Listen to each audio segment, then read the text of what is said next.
An unfortunate side effect of our increasing use of computers and the internet is that everything we do seems to require a password. Online banking? New password, please. Email account? Likewise. Want to buy something? Then enter your details and choose a password. And that's on top of all the passwords you need for computers and email at work. These passwords are the front door key to everything. Our money, our credit card details, our little secrets, our company's future product development plans, whatever. But they're not a very secure key. For a start, it requires a monumental feat of mental gymnastics to remember them all. So we all come up with shortcuts like using the same ones or writing them down and hiding them. And people seem ready to surrender their passwords in return for the smallest of treats. Tell me what your passwords are in exchange for this box of chocolates. I use my nicknames. So you won't tell me them at all? You've got to tell him. Tell him. Tell him. Yes, Ferrari. It's called Spartacus. Spartacus. Okay, oh, that's hard. Dolly Dimple. Dolly Dimple, that's lovely. Can I have the chocolate? Yeah. Creamy. Creamy, lovely. Holly. Holly. If I do my bank form, you won't rob me, will you?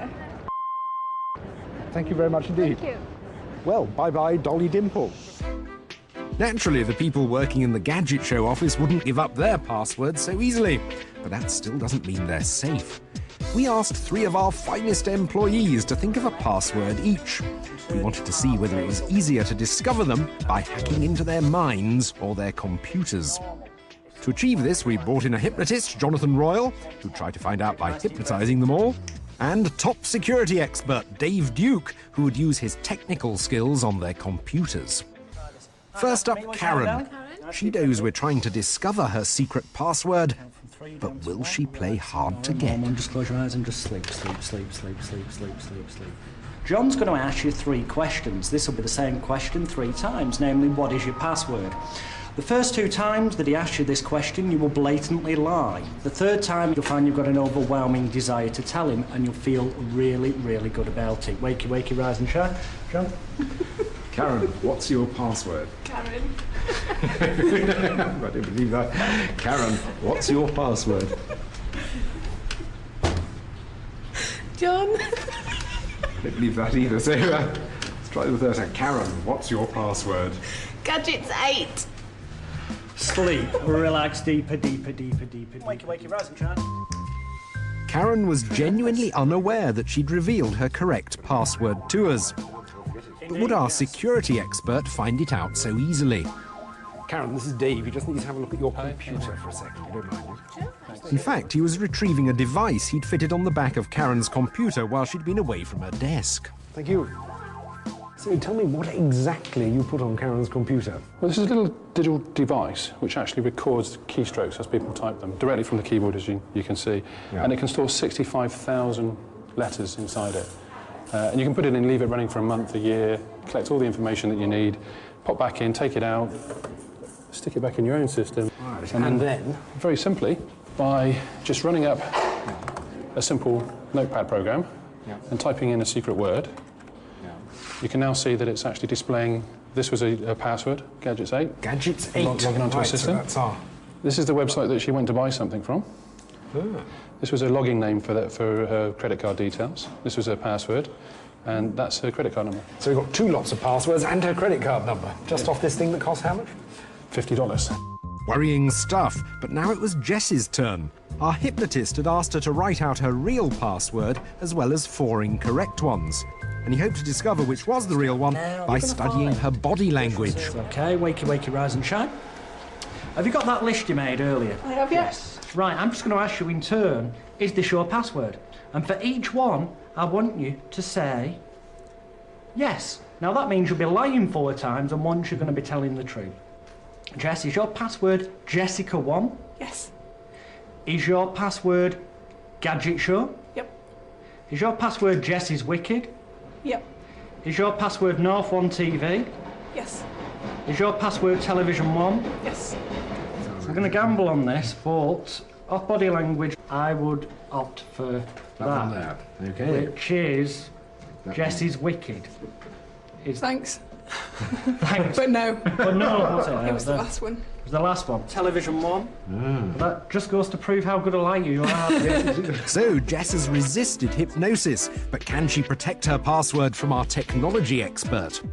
Next, we're going to see how vulnerable Jess's password would be to a dictionary attack. That's where hackers try and crack into a computer system using a special program that contains a massive number of passwords that are tried very quickly, one after the other. Right, Dave, what do we need to do? Okay, what we're going to do is we're going to put a password into this tool, and it's going to check, using a hacking technique, how quick it's going to take to break. So just type your password in, press the check password button, cracked it. In less than a second, the hacker would have got that password and have been into your system. What would we need to do to make it more secure? You need to really add random letters and numbers and other information into it so that your password isn't a real word, so that people can't use a dictionary, troll the passwords and find out what it is. And if we do that with this password... let's try a new one.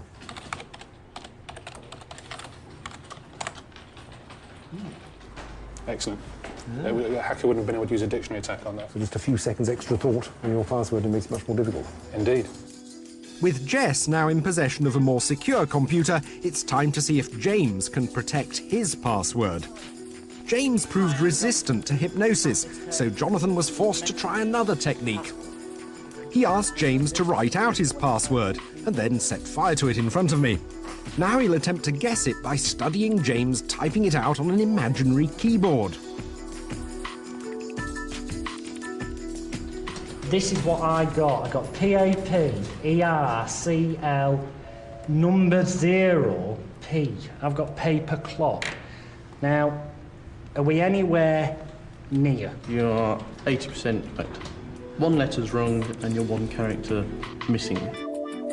In fact, Jonathan had used a trick. By writing out his password, James had made it vulnerable to Jonathan's sleight of hand, despite it appearing to be destroyed.